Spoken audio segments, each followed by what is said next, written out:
అజాతశత్రు వస్తాడు.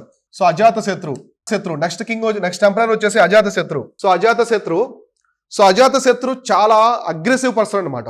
సో అజాతశత్రు అంటే బింబిసార కొడుకు. సో ఇతను ఎవరంటే సన్ ఆఫ్ బింబిసార, అంటే బింబిసార కొడుకే అనమాట. బింబిసార కొడుకే, కానీ అధికార దాహం ఎక్కువ. సో త్వరగా నేను చక్రవర్తి అయిపోవాలి, సో మగధ సామ్రాజ్యాన్ని పరిపాలించాలి. సో అధికార దాహం అనేది ఎక్కువ ఉంటుంది ఇతనికి. సో అందువల్లే తన తండ్రి, మామూలుగా ఒక రాజు, ఇప్పుడు చంద్రగుప్త మౌర్య ఉన్నాడు, తను పరిపాలించేంతవరకు పరిపాలించాడు. తన గురువు సౌత్ వైపు భద్రబాహు వెళ్ళిపోతున్నాడని చెప్పేసి తను జైన మతాన్ని ఫాలో అవుతాడు. కాబట్టి తన రాజ్యాన్ని తన కొడుకు ఇచ్చేసి వెళ్ళిపోతాడు. అవునా కాదా? కొడుకు ఇచ్చి వెళ్ళిపోతాడు. సో అలానే అంటే అతను కొడుకు ఇచ్చేంత వరకు బిందుసార ఓపిక పట్టాడా లేదా? సో ఓపికగా సహనంగా ఉండి తన తండ్రి వెళ్ళిపోయిన తర్వాత తన రాజ్యాన్ని పరిపాలించుకున్నాడు. కానీ ఇక్కడ అజాతశత్రు అలా ఉండడు. సో అజాతశత్రు వచ్చేసి తనకి ఎప్పుడు ఎంత త్వరగా సింహాసనం మీద వస్తే అంత అడ్వాంటేజ్ అనమాట. సో అలా ఫాలో అవుతాడు. సో అర్థమైందా? కాబట్టి ఇతను ఏం చేస్తాడంటే వాళ్ళ నాన్నని, సో బింబిసార ఉన్నాడు కదా, బింబిసారాన్ని బంధించేస్తాడు. సైన్యంతో బంధించేసి ఒక చెరసాలలో పడేస్తాడు. సో చెరసాలలో పడేస్తాడు అనమాట. చెరసాలలో పడేసి అతను చంపించేస్తాడు. అంటే చనిపోయేంత వరకు అతన్ని హింసిస్తాడు అనమాట. సో కాబట్టి మామూలుగా ఒక రాజు, ఒక పెద్ద చక్రవర్తి ఉన్నాడు. సో సైన్యం ఎవరి మాట వింటుంది? చక్రవర్తి మాట వింటుంది. సో చక్రవర్తి అంటే ఎవరైతే చక్రవర్తిగా ఉంటారో అతని మాట వింటుంది. కానీ అజాతశత్రు సైన్యాన్ని మొత్తం కూడా తన కంట్రోల్లో పెట్టుకుంటాడు. సో తన కంట్రోల్, మిలిటరీ రూల్ అంటారు కదా, సో అలా తన కంట్రోల్ తీసుకొచ్చి తన తండ్రిని బంధించి అతని సింహాసనాన్ని అధిష్ఠించి ఆర్మీకి హెచ్చరికలు చేస్తాడు.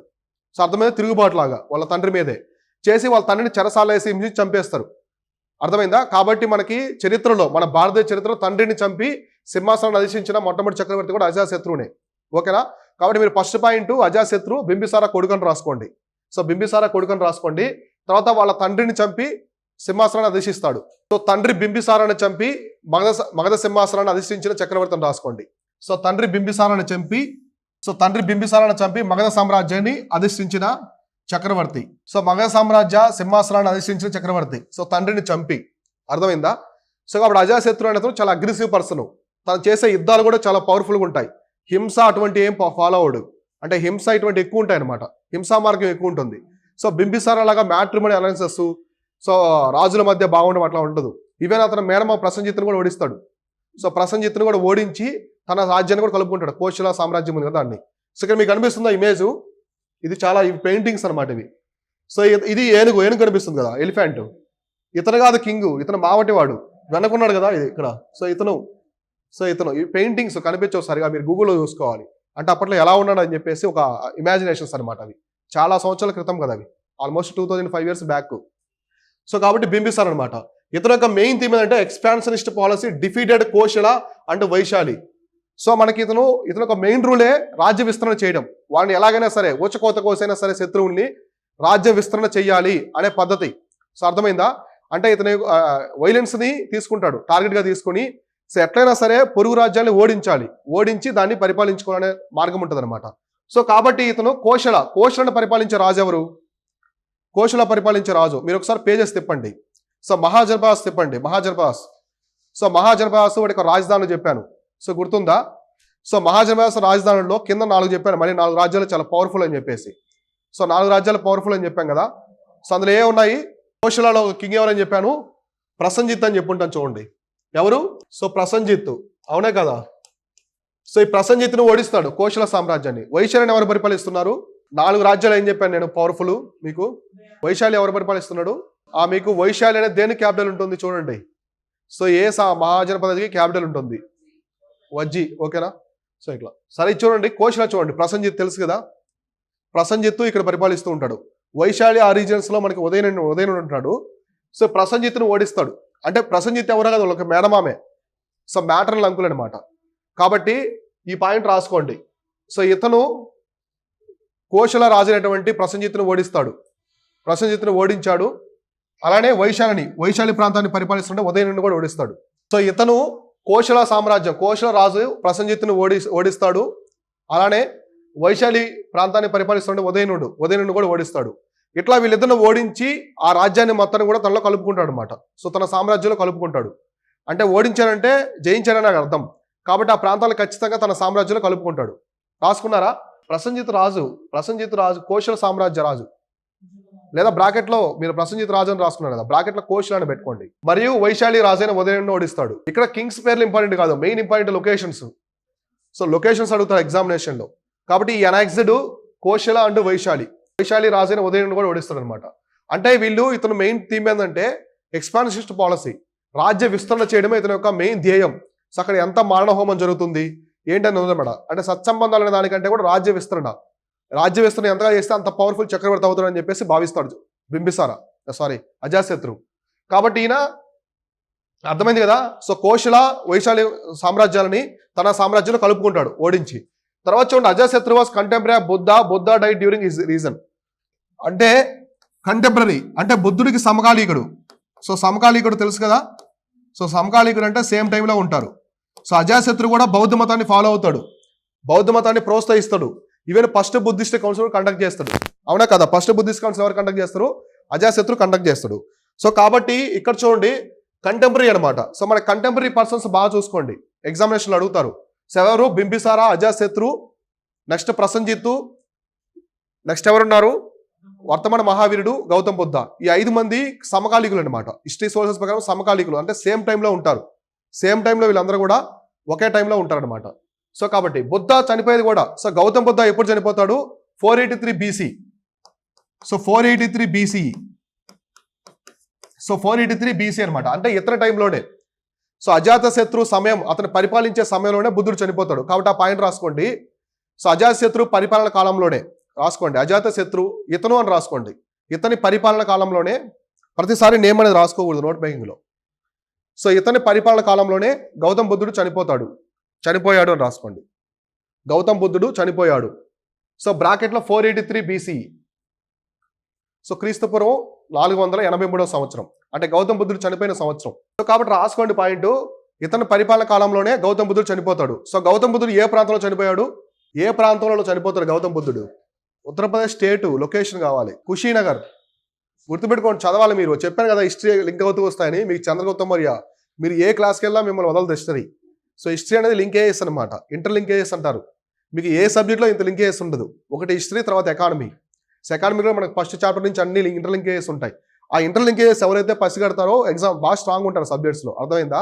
సో మీరు రేపు నుంచి చదువుకురండి, ప్రతిరోజు చదువుకొని చెప్పాలి. నేను ఆన్సర్స్ అడిగినప్పుడు ఆన్సర్స్ చెప్పాలి, ఓకేనా. మీరు ప్రిపరేషన్ పరంగా స్ట్రాంగ్ అవ్వాలని చెప్తుండాలి. మీరు జస్ట్ ఎక్కువ టైం పట్టదు. ఇవాళ మనం చెప్పుకునే class 2 hours class, 3 classes just half అవర్లో చూసుకుంటే చాలు. రెఫర్ చేసుకోవడం మొత్తం ఒకసారి గుర్తుంటాయి. మళ్ళీ సెకండ్ టైం చదివినప్పుడు కొంచెం గ్యాప్ ఇచ్చిన తర్వాత బాగా గుర్తుంటాయి. సో మీరు చదివిన తర్వాత చదవలేదు అనుకోండి క్లాస్ తర్వాత, ఇక ఎప్పుడో చదువుతారు. సో మళ్ళీ క్లాసులు తీసుకున్నట్టే ఉంటుంది అనమాట. సో అట్లా ఎప్పుడు నోట్స్ అప్పుడు చదివేసేయాలి. కాబట్టి బుద్ధుడు చనిపోయిన ప్రాంతం కుషీనగర్, ఉత్తరప్రదేశ్లో ఉంటుంది. సో బుద్ధుడు చనిపోయిన టైంలోనే అజాతశత్రు పరిపాలిస్తుంటాడు మగధ సామ్రాజ్యాన్ని. సో చూడండి, ఈ మోస్ట్ పవర్ఫుల్ అగ్రెసివ్ రూలర్, అంటే మగధ సామ్రాజ్యంలోనే అత్యంత గంభీరమైన రాజు అనమాట. అగ్రెసివ్ అవసరం లేదు, ఈ పాయింట్ ఆల్రెడీ మనం డిస్కస్ చేసుకున్నాము. తర్వాత చూడండి, ఈ కన్వేడ్ది బుద్ధిస్ట్, ఫస్ట్ బుద్ధిస్ట్ కౌన్సిలర్ది Rajagriha, just after death of the Buddha, అవునా కదా. అంటే మొదటి బౌద్ధ మండలి. సో మొట్టమొదటి బౌద్ధ మండలిని ఎవరు కండక్ట్ చేస్తారంటే అజాతశత్రు. సో మొదటి బౌద్ధ మండలి. సో ఎప్పుడంటే జస్ట్ 483 BCలోనే. అంటే గౌతమ్ బుద్ధుడు చనిపోయినటువంటి ఇమీడియట్ గా చనిపోయిన తర్వాత కొన్ని రోజులకే ఈ మొట్టమొదటి బౌద్ధ మండలిని అజాతశత్రువే కండక్ట్ చేస్తాడు. సో అంటే ఆయన బౌద్ధ మతాన్ని ఫాలో అవుతున్నట్టే కదా. సో బౌద్ధ మతాన్ని ప్రోత్సహిస్తున్నాడు. సో కాబట్టి రాసుకోండి, ఇతను మొట్టమొదటి బౌద్ధ మండలిని నిర్వహించాడు. సో మొట్టమొదటి బౌద్ధ మండలిని నిర్వహించాడు. సో బ్రాకెట్లో 483 BC అని రాసుకోండి. సో ఫస్ట్ బౌద్ధ మండలి ఎప్పుడు జరిగిందంటే after death of the Buddha. అది గుర్తుపెట్టుకోండి, రేపు ఎగ్జామినేషన్లో కన్ఫ్యూజ్ చేస్తారు. సో బుద్ధుడు బతుకున్నప్పుడే బౌద్ధ మండలి పెట్టారని చెప్పేసి అడుగుతాడు స్టేట్మెంట్స్. సో కాబట్టి బుద్ధుడు చనిపోయిన కొన్ని రోజులకే అజాతశత్రు మొట్టమొదటి బౌద్ధ మండలిని ఎక్కడ పెడతారంటే రాజగృహ. ప్రెసిడెంట్ ఎవరు మొట్టమొదటి బౌద్ధ కౌన్సిల్. సో 483 BCలో రాజగృహలో కండక్ట్ చేస్తారు. సో అంటే బుద్ధుడు చనిపోయిన కొన్ని రోజులకే దీన్ని కండక్ట్ చేస్తారు. దేనికి గుర్తుగా? ఆయన చనిపోయిన తర్వాత బౌద్ధ మతం అనేది అంతరించిపోకుండా దాని యొక్క విధి విధానాలు, సో దాని యొక్క పాలసీ విధానాలని స్ప్రెడ్ చేయడం కోసం ఇంకా సో ఈ బౌద్ధ మండలి అయితే కండక్ట్ చేస్తారనమాట. So after death of Buddha. So ఇక్కడ చూడండి, 2 innovative మిలిటరీ వెపన్స్. అయితే మన భారతదేశ చరిత్రలో మొట్టమొదటిసారి ఇతను 2 వెపన్స్ తీసుకొస్తాడు, కొత్త వెపన్స్ యుద్ధంలో. సో యుద్ధంలో 2 కొత్త వెపన్స్ అనేది తీసుకొస్తాడు, పరిచయం చేస్తాడు మన భారతదేశానికి. సో మనం చాలా హాలీవుడ్ మూవీస్లో చూస్తుంటాం అవన్నీ. సో మన బాహుబలిలో కూడా చూసాం. సో అవి అప్పట్లోనే ఉన్నాయన్నమాట. ఒకటి వచ్చేసి వార్ ఇంజిన్ అంటారు, దాన్నే ఏమంటారంటే మహాశీల కంటక అంటారు. తెలుగు మీడియం వాళ్ళు రాసుకోండి, మహాశీల కంటక. ఫస్ట్ పేరు రాసుకోండి, ఇమేజ్లు చూపిస్తాను. మహాశీల కంటక, ఒకదాని పేరు మహాశీల కంటక, వార్ ఇంజిన్ అంటారు, మహాశీల కంటక అంటారు. ఇంకోటి చారియట్ విత్ మేస్ అనమాట. మేస్ అంటే ఏంటి, పెద్ద సుత్తిలా అంటారు కదా, సో పెద్ద సుత్తి చక్రంలా ఉంటుంది ఇది. సో దాన్ని ఏమంటారంటే రథమోసల అంటారు. రథమోసల, రథం అంటే మనకి చారియట్ కదా, సో రథమోసల అంటారు. సో ఒక వెపన్ పేరు రథమోసల, ఇంకోటి వచ్చేసి మహాశీల కంటక. రథమోసల, మహాశీల కంటక. సో రాసుకున్నారా? సో ఇవే అనమాట ఆ వెపన్స్. సో బాహుబలి మూవీలో ఇది మహాశీల కంటక. సో ఇది మహాశీల కంటక, ఇది రథమోసల. సో బల్లాల దేవుని యొక్క వెపన్ ఇది. బాహుబలి మూవీలో ఉంటుంది కదా, సో బాహుబలి మూవీలో ఉంటుంది. సో ఎవరు ఉపయోగిస్తారు? బల్లాల దేవ, రాణా. సో రాణా క్యారెక్టర్ ఉపయోగిస్తారు కదా ఇది. అంటే చక్రం ఇక్కడ ఉంటాడు, కింగ్ ఇక్కడ ఉంటాడు, గుర్రం ఇక్కడ ఉంటుంది. సో గుర్రం పరిగెత్తడానికి స్పేస్ కూడా ఉంటుంది అనమాట, బాగా అది పరిగెత్తడం. ముందు ఇది చక్రము, ఇది ఉంటుంది అనమాట వెపన్స్. సో కొడవల్లాగా ఉంటాయి, బాగా పదునుగా ఉంటాయి. వీటిని ఎందుకు ఉపయోగిస్తారంటే మాస్ కిల్లింగ్ అనమాట. సో రాజు ఒకేసారి బాణం వేసి ఒక వ్యక్తిని చంపేదాని బదులు, సో కత్తితో ఒకరిని నరికే బదులు ఇది పెట్టారనుకోండి, కొన్ని వందల మందిని తెగ నరుకుంటూ పోతాయన్నమాట. అంటే ఒకేసారి శత్రువుల్ని మాస్ కిల్లింగ్ చేయొచ్చు. సో అంటే యుద్ధ ప్రణాళికలు ఇవి. అప్పట్లోనే చూడండి ఎంత డెవలప్డ్గా ఉండదో. సో అంటే ఆల్మోస్ట్ మనకి 2500 years బ్యాక్. సో అప్పుడు ప్రపంచంలో ఇంకా కొన్ని దేశాలు ఎవల్యూషన్ కాలేదు. అప్పుడప్పుడే గ్రీక్ రాజ్యాలు వస్తున్నాయి. రోమన్స్ ఇంకా రాలేదు. సో ఇస్లామిక్ రాజ్యాలు లేవు. సో క్రిస్టియానిటీ రాజ్యాలు ఇటువంటి ఏం లేవు అనమాట. సో అంతకు పూర్వమే ఇటువంటి వెపన్స్ ఉపయోగించాడు అజాశత్రు. కాబట్టి ఏంటంటే దీని పేరు వచ్చేసి రథమూసల. రేపు ఎగ్జామినేషన్లో మిమ్మల్ని అడుగుతాడు. So war engines.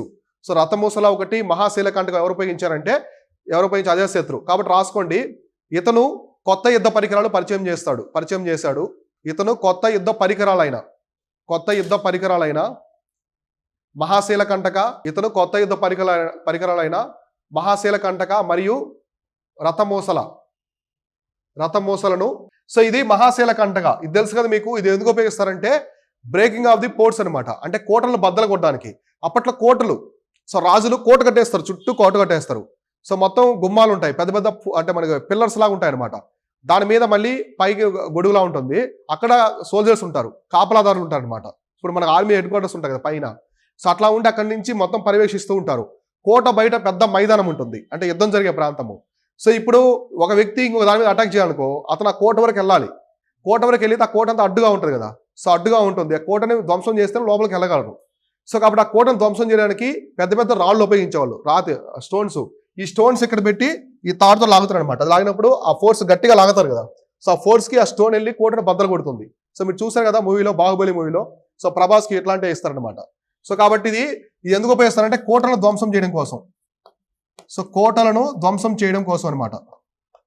సో కోటలను ధ్వంసం చేయటం కొరకు. సో అది వచ్చేసి శత్రువులను చంపడానికి, మాస్ కిల్లింగ్. సో ఇది మాస్ కిల్లింగ్ అనమాట. సో ఎక్కువ మంది శత్రువులను చంపడం కోసం. So at a time hundreds of పీపుల్ని తెగ నరికేస్తాయి ఇవి. సో చాలా ఫాస్ట్గా తిరుగుతుంది. అంటే గుర్రం ఎంత స్పీడ్ పరిగెత్తే అంత స్పీడ్ తిరుగుతుంది ఇది. సో దీనికి 2 చక్రాలు కూడా ఉంటాయి ముందు. సో ఇట్లాంటివి గ్రీకులు కూడా ఉపయోగించారు. గ్రీకులు కూడా ఇట్లాంటివి ఉపయోగించారు. కానీ మన అజాశత్రు చాలా పవర్ఫుల్. కానీ 90% ఆఫ్ ది ఇండియన్స్కి తెలియదు. సో అప్పట్లో అజాశత్రు ఇట్లాంటివి ఉపయోగించాడని.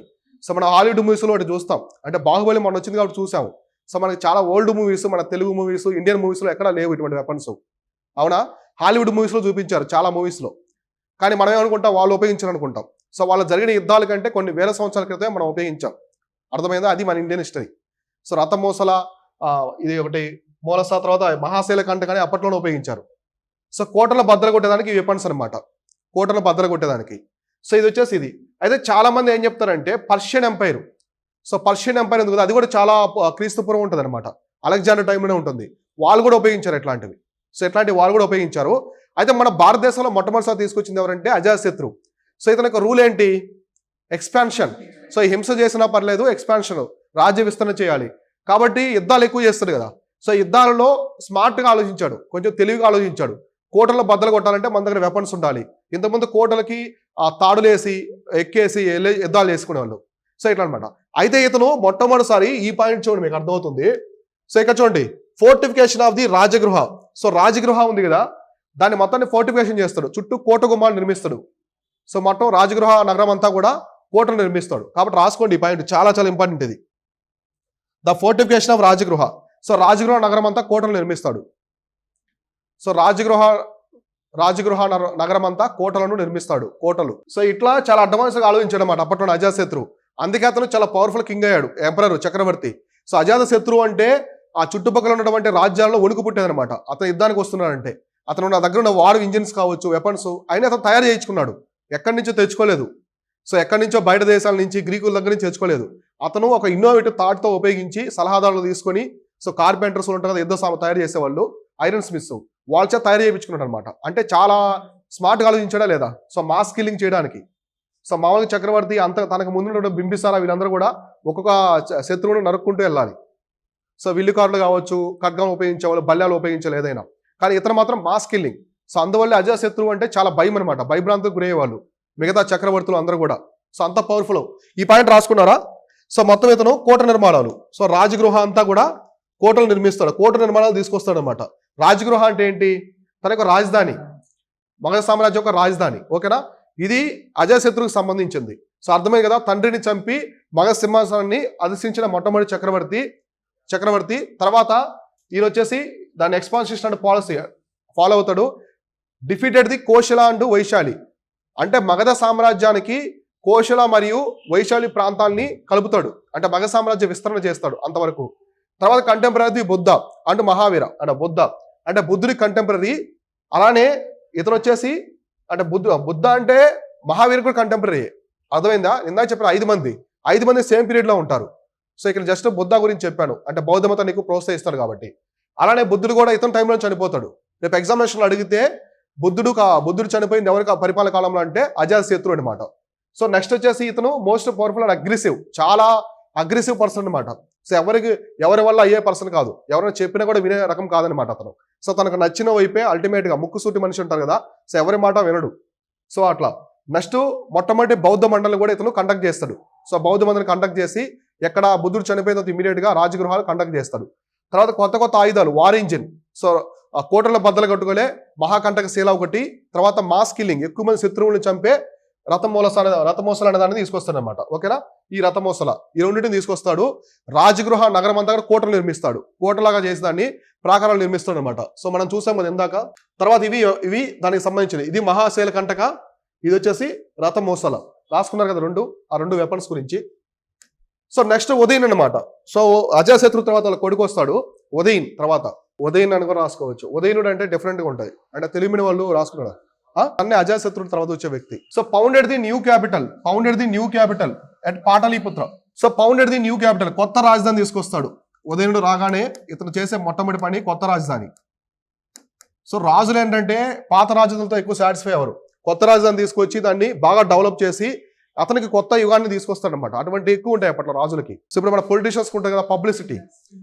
సో మన పొలిటీషియన్స్ కి పబ్లిక్ సేఫ్టీ కంటే కూడా పబ్లిసిటీ ఎక్కువ ఉండాలి. ఇట్లా పాటలీపుత్ర వీళ్ళు తీసుకొచ్చే కొత్త రాజధాని వచ్చేసి పాటలీపుత్ర. ఈ పాటలీపుత్ర అనేది ఇప్పుడు బీహార్ రాష్ట్రంలో capital Patna. So present Bihar లో ఉండే పాట్నానే ఒకప్పుడు పాటలీపుత్ర. కొత్త రాజధాని అంటే ఇప్పటి వరకు మగధ సామ్రాజ్యానికి ఏమున్నది రాజధాని? సో రాజగృహ ఉన్నది, గిరివిరాజపురం అన్న తర్వాత వచ్చేసి రాజగృహ అన్న సేమ్ అనమాట, గుర్తుపెట్టుకోండి. సో నెక్స్ట్ కొత్తగా రాజధాని ఏంటి? పాటలీపుత్ర. సో పాటలీపుత్ర అనేది కొత్త రాజధాని అనమాట. ఎవరు తీసుకొస్తారు అంటే ఉదయనుడు. సో లాస్ట్ అజాతశత్రువుతో ఉన్న చివరి పాలకుడు ఇతను. రాసుకోండి చివరి పాలకుడు. సో చివరి పాలకుడు అంటే హర్యానా వంశానికి సంబంధించిన చివరి పాలకుడు అని రాసుకోండి. సో హర్యానా వంశానికి సంబంధించిన చివరి పాలకుడు హర్యాంక వంశానికి సంబంధించిన చివరి పాలకుడు వచ్చేసి ఉదయనుడు అనమాట. ఇక్కడ మీకు ఇమేజ్ కనిపిస్తుంది కదా, ఇతనే అతను పెయింటింగ్. సో ఇమేజ్ కనిపించే అతను. సో వెరైటీగా ఉంటాడు కొంచెం. అతను ముస్లిం కింగ్స్ లాగే ఉంటారు. సో అప్పట్లో బీడ్ అనేది కామన్ అనమాట కింగ్స్ కి, అందరికి ఉంటుంది. మన మహాభారతంలో కూడా అందరికి ఉంటుంది. The last ruler of the Haryanka dynasty అంటే హర్యాంక వంశంలో చివరి పాలకుడు అనమాట. అంటే దాని అర్థం ఏంటి? తర్వాత వేరే డైనస్టీ వచ్చి దాన్ని ఆక్యుపై చేస్తుంది. సో అర్థమైందా? తర్వాత succeeded by the Shishunaga dynasty. So తర్వాత సిసునాగా రాజవంశం అంటే దీన్ని సక్సెడ్ చేసినటువంటి డైనస్టీ అనమాట. అంటే ఈ హర్యాంక వంశాన్ని రీప్లేస్ చేస్తే ఇది వస్తుంది అనమాట. సో తర్వాత రాసుకోండి ఏమని రాసుకుంటారంటే తర్వాత సిసునాగ వంశం వస్తుందని రాసుకోండి సింపుల్గా. సో హర్యాంక వంశం తర్వాత సిసునాగ వంశం వస్తుందని రాసుకోండి. ఆ మగధను పాలించిన తర్వాత వంశం అని రాసుకోండి. అంటే హర్యాంక వంశం తర్వాత మగధ సామ్రాజ్యాన్ని పాలించిన వంశం అని రాసుకొని ఆరో పెట్టుకొని లేదా కోళ్ళను పెట్టుకొని సిసునాగ రాజవంశం అని రాసుకోండి. మీకు ఆల్రెడీ ఆర్డర్ చెప్పాను కదా. సో అట్లా మీరు ఇది రాసుకోకుండా ఏం కాదు, కానీ గుర్తుపెట్టుకోవాలి. సో హర్యాంక వంశం తర్వాత పాలించిన వంశం వచ్చేసి శిశునాగ వంశం రాసుకోండి రేపు ఎగ్జామినేషన్. వారు లేకుండా ఎందుకు వస్తారు? వారు ఉంటేనే కదా. సో ఒక వంశం అనేది ఇంకొక రాజు వంశాన్ని రీప్లేస్ చేస్తుందని కంపల్సరీ వారు ఉంటుంది. వాళ్ళని ఓడించిన తర్వాత వీళ్ళు వస్తారు.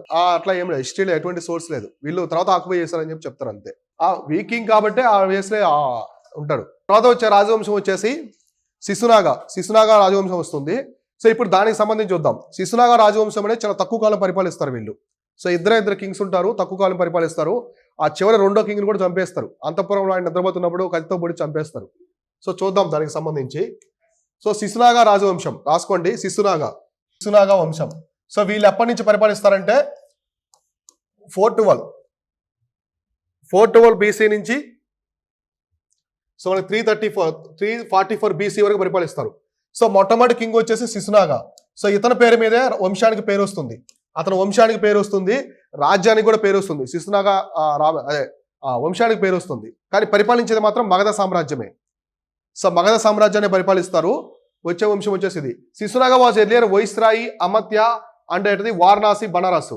అంటే ఇక్కడ చూడండి మీకు లింక్ అర్థమవుతుంది హిస్టరీలో. సో మామూలుగా ఇంతకుముందు ఎవరు పరిపాలించారు? హర్యాంక. సో హర్యాంక వంశం పరిపాలించే టైంలో సో ఈ వంశం కింద ఈయన వైస్రాయిగా ఉంటారు, వైస్రాయిగా పనిచేస్తారు. సో వైస్రాయ్ ఇంగ్లీష్ వర్డ్, తెలుగులో ఇక్కడ వీళ్ళ వర్డ్ వచ్చేసి అమాత్య. సో అమాత్య అంటే వైస్రాయ్ అనమాట, హై ర్యాంకింగ్ అఫిషియల్. ఎక్కడంటే వారణాసి. అంటే హర్యాంక వంశం మగధ సామ్రాజ్యాన్ని పరిపాలిస్తున్న టైంలో బనారస్ ప్రాంతానికి ఒక అమాత్యగా ఇతను ఉంటాడు. సో అర్థమైందా? ఒక వైస్రాయ్ గవర్నర్గా ఉంటాడు అనమాట. సో గవర్నర్గా ఉండి ఇతను ఉదయం నుండి అంతం చేసి అతన్ని సింహాసనం నుంచి వదిలిగించి ఇతను సింహాసనం తీసుకుంటాడు. సో అర్థమైందా కాన్సెప్ట్? సో అలా ఆ విధంగా ఇతను ఇతర రాజ్యాన్ని తీసుకొస్తాడు, ఇతర రాజ్యాన్ని తీసుకురావడం జరుగుతుంది అనమాట. సో కాబట్టి శిశునాగ ఎవరంటే ఇతను king Shishunaga. So just image, అది ఇమాజినేషన్ ఇమేజ్. సో అట్లా ఉండేవాడని. సో శిశునాగ వంశం సంబంధించిన రాజు మొట్టమొదటి రాజు ఎవరంటే Shishunaga. So the dynasty named after him, అంటే అతని తర్వాతే అతని పేరు మీదుగానే అది వచ్చిందనమాట. కాబట్టి రాసుకోండి. శిశునాగ వంశం మొట్టమొదటి చక్రవర్తి శిశునాగుడు. సో తర్వాత ఇతను వారణాసి. సో వారణాసి వైస్రాయ్గా పనిచేశాడు. సో ఇతను వారణాసి అమాత్య లేదా వైస్రాయ్ రెండు రాసుకోండి. అమాత్యగా పనిచేశాడు అని రాసుకోండి. అంటే ఎప్పుడు మగధ సామ్రాజ్యంలో అంటే హర్యాంక రాజవంశం కింద పనిచేస్తూ ఉంటాడు అనమాట. సో మీరు ఫస్ట్ టైం రాసుకున్నారు శిశునాగ మొట్టమొదటి, ఆ శిశునాగ వంశంలో మొదటి రాజు అని రాసుకున్నారా? శిశునాగ వంశంలో మొదటి రాజు. తర్వాత హర్యాంక వంశ పాలనలో వారణాసి వైస్రాయ్గా పనిచేశాడు. సో వారణాసి వైస్రాయ్ లేదా అమాత్యగా పనిచేశాడు. Just viceroy, high ranking official. అంటే రాజు తర్వాత ఉన్నటువంటి వాటిలో బెస్ట్, అంటే హై ర్యాంకింగ్. మనకి ప్రైమ్ మినిస్టర్ ఎవరు ఉంటారు? క్యాబినెట్ మినిస్టర్స్ ఉంటారు కదా. సో అట్లా.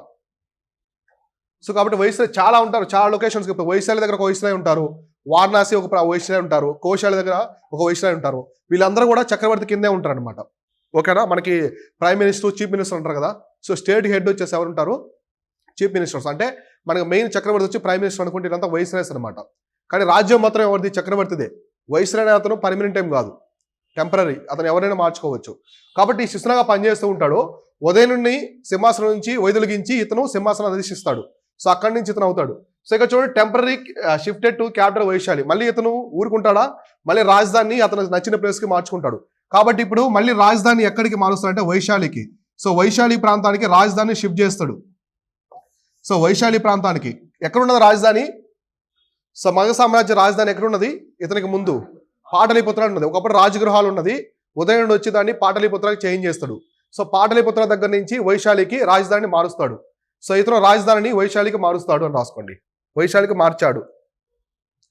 సో రాజధానిని వైశాలికి మార్చాడు. ఎక్కడి నుంచి? పాటలీపుత్ర నుంచి. సో రేపు ఎగ్జామినేషన్లో స్టేట్మెంటు మీకు పాటలీపుత్ర నుంచి అని కాకుండా రాజగృహ నుంచి అని ఇస్తాడు. ఇవ్వచ్చు. మీరేమనుకుంటారు? షిఫ్టెడ్ టు వైశాలి కరెక్ట్ అనుకుంటాం. సో చిన్న ట్రిక్ ఉంటుంది అక్కడ.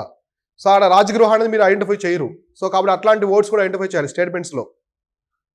సో కాబట్టి పాటలీపుత్ర నుంచి పాటలీపుత్రలో ఉన్న రాజధానిని వైశాలికి మారుస్తాడు. ఎవరు? శిశునాగుడు వచ్చి తర్వాత during his reign Shishunaga so Magadha annexed Avanti. And many other janapadas into the fold into Magadha empire. So ఈ మగధ సామ్రాజ్యానికి చాలా రాజ్యాలు కలుపుతాడు. రాజ్యాన్ని కలిపిన ఘనత ఇస్తుంది అనమాట. సో ఎక్కువ రాజ్యాలని మగధ సామ్రాజ్యాన్ని కలుపుతాడు ఓడించి. అందులో మేజర్గా అవంతి. సో అవంతి అనే ఒక ప్రాంతం. సో అవంతి రాజు ఎవరున్నాడు? ప్రద్యోత ఉన్నాడు. ఎవరి టైంలో? బింబిసార టైంలో. ప్రద్యోత పరిపాలించిన ప్రాంతం అవంతి. సో అతను అవంతి సామ్రాజ్యాన్ని మగధ సామ్రాజ్యంలో కలుపుతాడు. సో అజాతశత్రు కూడా అవంతి మీద అటాక్ చేయడు. సో అతనికి టైంలో కలవదు. సో ఇతని టైంలో కలుస్తుంది. కాబట్టి రాసుకోండి, ఇతను అవంతి. సో ఇతను అవంతి రాజ్యాన్ని తన రాజ్యంలో కలుపుకున్నాడు, అవంతి ప్రాంతాన్ని. సో ఇతను అవంతి ప్రాంతాన్ని మగధ సామ్రాజ్యంలో కలిపాడు. అవంతి రాజ్యం అని రాసుకున్నారు కదా, పైన ప్లస్ పెట్టుకొని కొన్ని జనపదాలను కూడా రాసుకోండి. సో కొన్ని జనపదాలను అంటే ఈ అవంతి రాజ్యమే కాకుండా కొన్ని జనపదాలను కూడా కలిపాడు, అంటే మిగతా ప్రాంతాలను కూడా కలిపాడు అనమాట. సో అవంతి దగ్గర ఊరికి ప్లస్ పెట్టుకొని కింద రాసుకోండి. సో కొన్ని జనపదాలను, అవేంటో మెన్షన్ చేయలేదు, జస్ట్ అవంతి సామ్రాజ్యం రాసుకున్నారు కదా, ఓకేనా. సో ఇట్లా అంటే ఇతను అవంతి రాజ్యాన్ని మరియు కొన్ని జనపదాలు అనమాట. మనకి జనపదాలు మహాజనపదాలు కాదు. సో జనపదాలు అంటే మహాజనపదంలో ఉన్న చిన్న చిన్న ప్రాంతాలు. సో ఈ కొన్ని జనపదాలు కూడా ఇందులో కలపడం జరిగింది. సో కలపడం వల్ల మగధ సామ్రాజ్యం ఏమైంది? చాలా పెద్ద సామ్రాజ్యం ఏర్పడింది. అంటే మనకి హరియాంక వంశం కంటే కూడా సో శిశునాగ వంశంలో ఉన్నటువంటి మగధ సామ్రాజ్యం విస్తరించింది. సో చాలా ప్రాంతం వరకు విస్తరించింది. కాబట్టి శిశునాగ చేసే మెయిన్ థింగ్ ఏంటంటే అవంతి మెయిన్ కింగ్డమ్ అనమాట. అది మనకి మగధ సామ్రాజ్యం తర్వాత అవంతి రాజ్యం అనేది చాలా పెద్దది. అవంతి ఒకటి, కోశల, వైశాలి, ఇవి చాలా పెద్ద రాజ్యాలు. దేని తర్వాత? మగధ తర్వాత. కాబట్టి అవంతి రాజ్యాన్ని కూడా కలుపుతాడు. సో అజాతశత్రు ఏ ప్రాంతాన్ని కలుపుతాడు? కోశల, వైశాలి ప్రాంతాన్ని మగధ సామ్రాజ్యంలో కలుపుతాడు. ఇతను నుంచి చివరిగా అవంతి ప్రాంతాన్ని కూడా కలిపేస్తాడు. కాబట్టి ఇప్పటికి ఈ మగధ సామ్రాజ్యం north India, almost north India మొత్తం కూడా పరిపాలిస్తూ ఉంటుంది. దీంతో ఈ ప్రాంతాన్ని కలపడంతో అంటే మధ్యప్రదేశ్ వరకు వచ్చిందనమాట. సో ఉజ్జయిని ఉంది కదా, సో ఉజ్జయిని వరకు కూడా మొత్తము ఇతని యొక్క కంట్రోల్లో ఉంటుంది. సో ఈ విధంగా శిశునాగ మగధ సామ్రాజ్యాన్ని విస్తరిస్తాడు. సో అర్థమైందా? తర్వాత ఇతను కొడుకు వస్తాడు. సో ఇతని కొడుకు పేరు వచ్చేసి కాలాశోకుడు.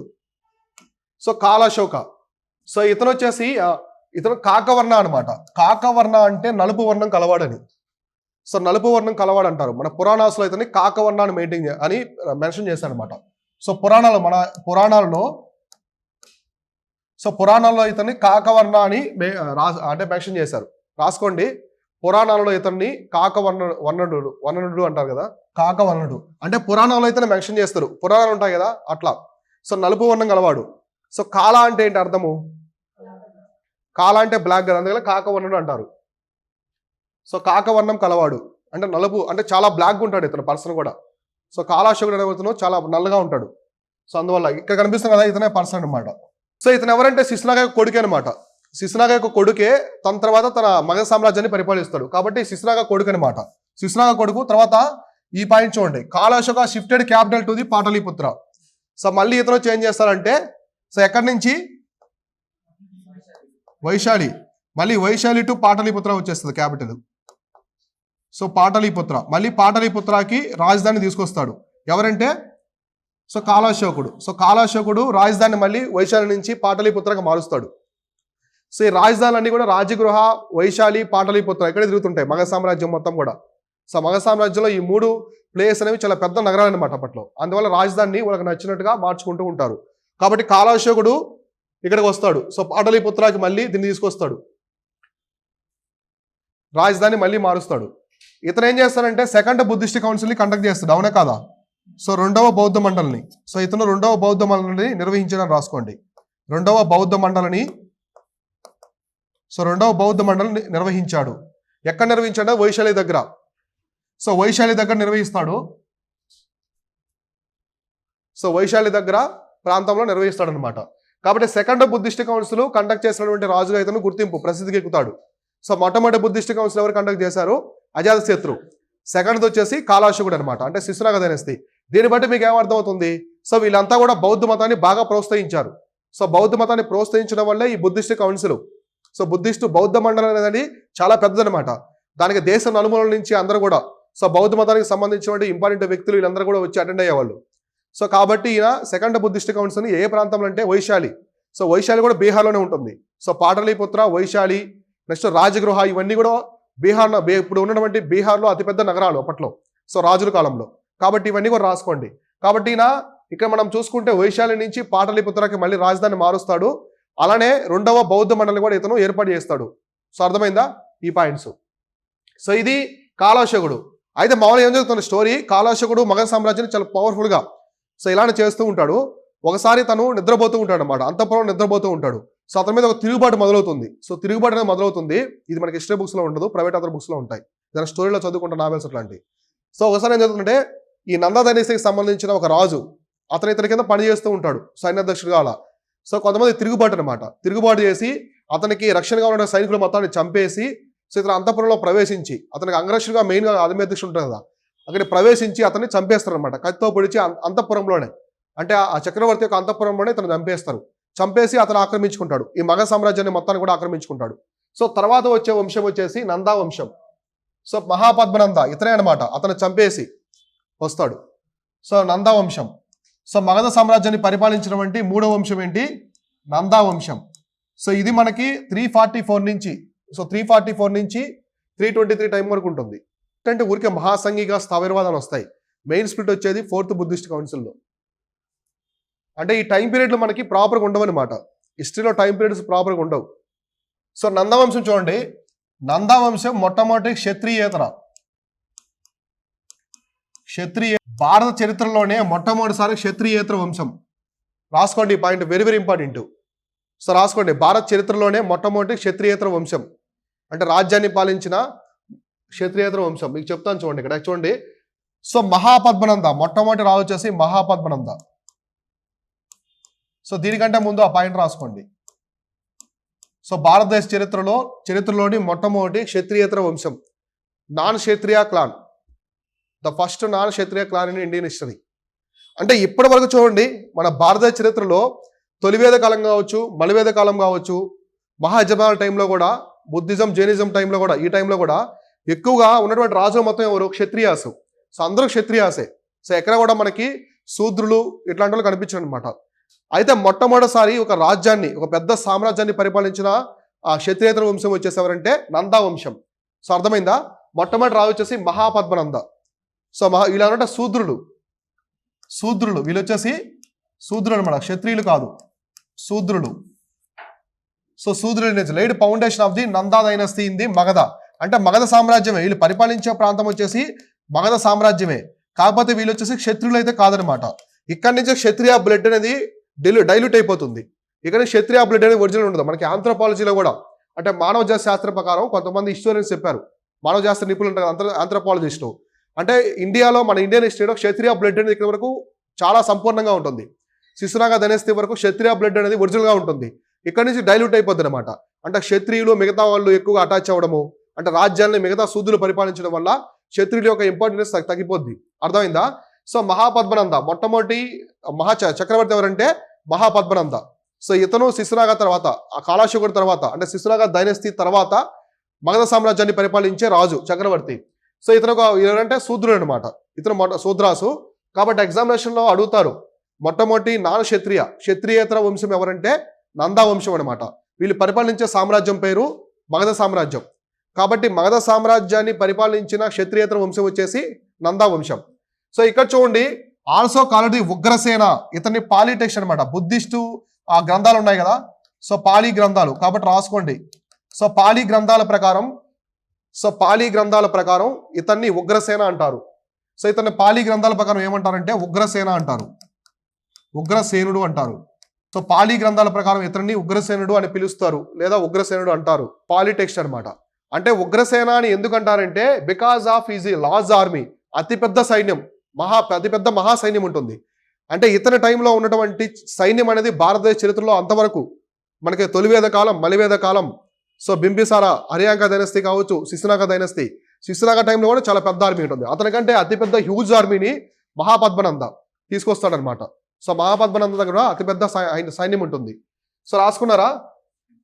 సో తర్వాత మనకి చూడండి, he is called the first historical emperor of India. చూడండి ఈ పాయింట్ చాలా డిఫరెంట్గా ఉంటుంది. మన భారతదేశంలో బింబిసారా ఉన్నాడు, అజాతశత్రువు ఉన్నాడు, తర్వాత శిశునాగ వచ్చాడు, తర్వాత ఎవరు వచ్చారు, కాలాశకుడు వచ్చాడు. కానీ మన ఇండియన్ హిస్టరీలో మొట్టమొదటి చక్రవర్తికి అభివర్ణించేది ఇతనే అనమాట. చక్రవర్తి అనే పేరు ఇక్కడి నుంచే వస్తుంది. మామూలు బింబిసార మగ చక్రవర్తి అంటాం కానీ మన చరిత్రలో నిజమైన చక్రవర్తి, రాసుకోండి, భారతదేశ చరిత్రలో నిజమైన చక్రవర్తిగా ఇతన్ని పిలుస్తారు. భారతదేశ చరిత్రలో పాయింట్ రాసుకోండి. నిజమైన చక్రవర్తిగా ఇతన్ని పిలుస్తారు.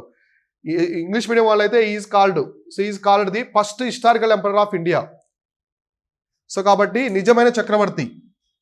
సో మన భారతదేశ చరిత్రలో ఇక్కడి నుంచి మిగతా కింగ్స్ ని చక్రవర్తిగా పిలుస్తారు. ఇతను ఒక పెద్ద ఆర్మీ కావచ్చు. సో ఆర్మీ పరంగా అతను పరిపాలించే ప్రాంతాలు అన్ని అడ్మినిస్ట్రేషన్ అన్ని తీసుకుంటారు, అన్ని కన్సిడర్ చేసి ఇతను పిలుస్తారు. So first historical emperor. ఇతను చూడండి, ఇతనికి కొన్ని పేర్లు ఉంటాయి అనమాట పురాణాలు. సో మన హిందూ పురాణాల ప్రకారం ఇతనికి కొన్ని పేర్లు ఉంటాయి. సో ఇతని పేర్లు వచ్చేసి first refer to him as destroyer of the all Kshatriyas. మనకి పురాణాల్లో ఎవరు క్షత్రియ వంశాల మొత్తాన్ని కూడా అంతరింపజేస్తాడు? పరశురాముడు. సో విష్ణుమూర్తి అవతారం అంటారు కదా. సో పరశురాముడు శత్రువుల యొక్క 3 తరాలని చంపేస్తాడు అనమాట, కింగ్స్ మొత్తాన్ని. సో ఇతన్ని సెకండ్ పరశురామ అంటారు. సో సెకండ్ పరశురామ అని పిలుస్తారు. రాసుకోండి, ఆ పాయింట్ ఇక్కడ ఉండదు. సో ఇతన్ని 2వ పరశురాముడిగా అభివర్ణించారు. ఎందుకంటే క్షత్రియాస మొత్తాన్ని ఓడిస్తాడు.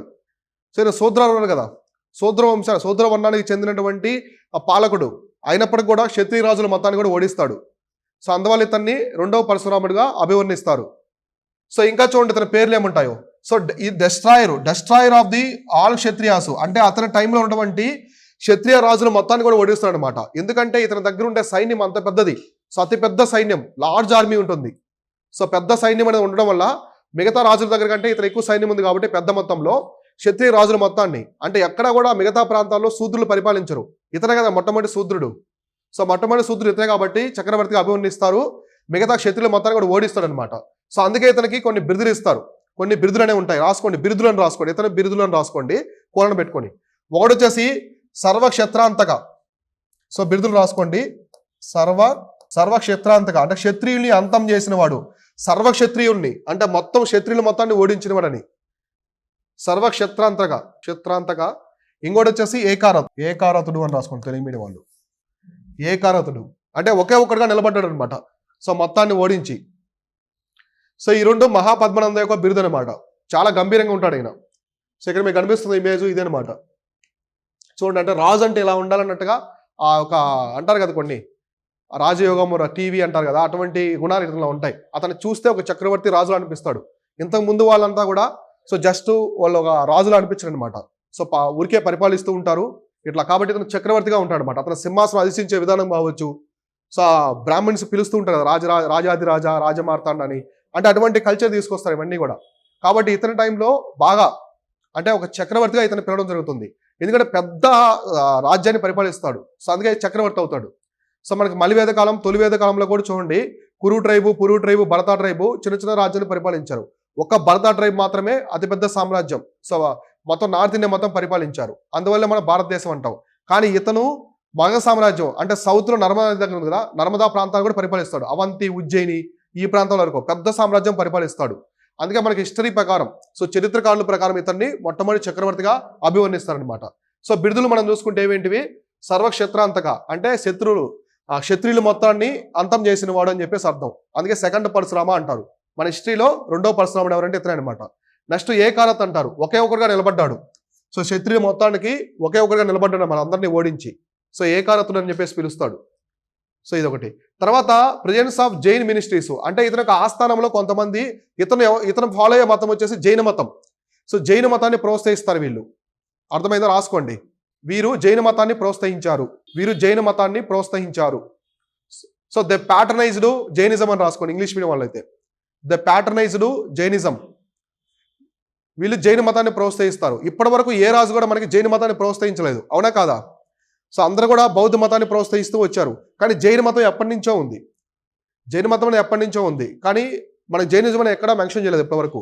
కానీ నందా డైనస్టీ వచ్చిన తర్వాతే జైన మతాన్ని ప్రోత్సహిస్తారు. ఓకేనా, రాసుకున్నారా? సో తర్వాత ఇతని ఆస్థానంలో కొంతమంది జైన మినిస్టర్స్ ఉంటారు అనమాట. జైన మతానికి సంబంధించిన మినిస్టర్స్ ఉంటారు. సో రాసుకోండి పాయింట్. ఇతని ఆస్థానంలో కల జైన మంత్రులు అంటే జైన మతానికి సంబంధించిన మినిస్టర్స్ అనమాట. వాళ్ళే రాసుకోండి. ఎవరంటే ఒకరు వచ్చేసి కల్పక సకాతల. సో కల్పక సకాతల వీళ్ళిద్దరు వచ్చేసి జైన మినిస్టర్స్ అనమాట. జైన మతానికి సంబంధించినటువంటి మినిస్టర్స్.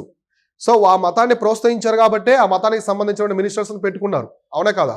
సో కాబట్టి దీని అర్థం ఏంటంటే court indicates the is learning towards Jainism అంటే జైన మతానికి సంబంధించినటువంటి గ్రంథాలు కావచ్చు, జైన మతాన్ని ప్రోత్సహించడము, జైన మతాన్ని అభివృద్ధి చేయడము, ఇవన్నీ లక్ష్యాలుగా పెట్టుకొని మహాపద్మనంద పరిపాలన చేస్తాడు.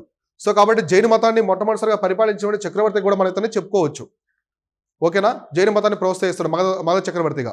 సో బింబిసార, అజాతశత్రు, మన కాలాశోకుడు, శిశునగ వీళ్ళందరూ కూడా బౌద్ధ మతాన్ని ప్రోత్సహిస్తారు. ఇక్కడి నుంచి జైన మతం ప్రోత్సహించడం మనకు కనిపిస్తుంది హిస్టరీలో. కాబట్టి మనకి ఇతనికి చూడండి చాలా నేమ్ ఉంటాయన్నమాట. వెరైటీ ఆఫ్ థింగ్స్ అనేవి ఉంటాయి, ప్రాముఖ్యత సంతరించుకున్న అంశాలు. ఒకటి శూద్ర, మొట్టమొదటి క్షత్రియేతర రాజు ఎవరంటే మహాపద్మనందుడు. సో తర్వాత క్షత్రియుల మొత్తాన్ని అంతం చేసినటువంటి చక్రవర్తిగా పిలుస్తారు. అందుకే సర్వక్షేత్రాంతగా ఏకారత అనే బిరుదులు ఉంటాయి. సెకండ్ పరశురామ అంటారు, రెండో పరశురాముడని. తర్వాత ఇతన్ని పాలి గ్రంథాలు ఏమని పిలుస్తారు? ఉగ్రసేన అని పిలుస్తారు. సో రేపు ఎగ్జామినేషన్లో అడుగుతారు ఉగ్రసేన అనే నేమ్ టర్మ్ అనేది ఎవరిని చూపించారని చెప్పేసి చరిత్రలో. ఎవరంటే మహాపద్మనంద. సో మహాపద్మనంద అనే first historical emperor of India, అంటే మన భారతదేశ చరిత్రలో నిజమైన చక్రవర్తి. సో అనే నిజమైన మొదటి చక్రవర్తి అని రాసుకున్నారు కదా, మొదటి చక్రవర్తి అనమాట మన భారతదేశ చరిత్రలో మొదటి చక్రవర్తి. యా. తర్వాత ఇతని ఆస్థానంలో ఉన్నటువంటి జైన మినిస్టర్స్ అనమాట, మంత్రులు, జైన మంత్రులు ఎవరంటే కల్పక, సకాతల. కాబట్టి ఈయన జైన మతాన్ని ప్రోత్సహించాడు అని కూడా రాస్తున్నారు కదా, ద ప్యాటర్నైజ్ జైనిజం. సో ఇవన్నీ ఇతను మహాపద్మనంద అనమాట. ఇవన్నీ కూడా ఇవి. ఇందులో ద మోస్ట్ ఇంపార్టెంట్ థింగ్ వచ్చేసి ఫస్ట్ నాన్ క్షత్రియ క్లాన్ అనమాట. అంటే సామ్రాజ్యాన్ని పరిపాలించిన మొట్టమొదటి క్షత్రియేతర వంశం.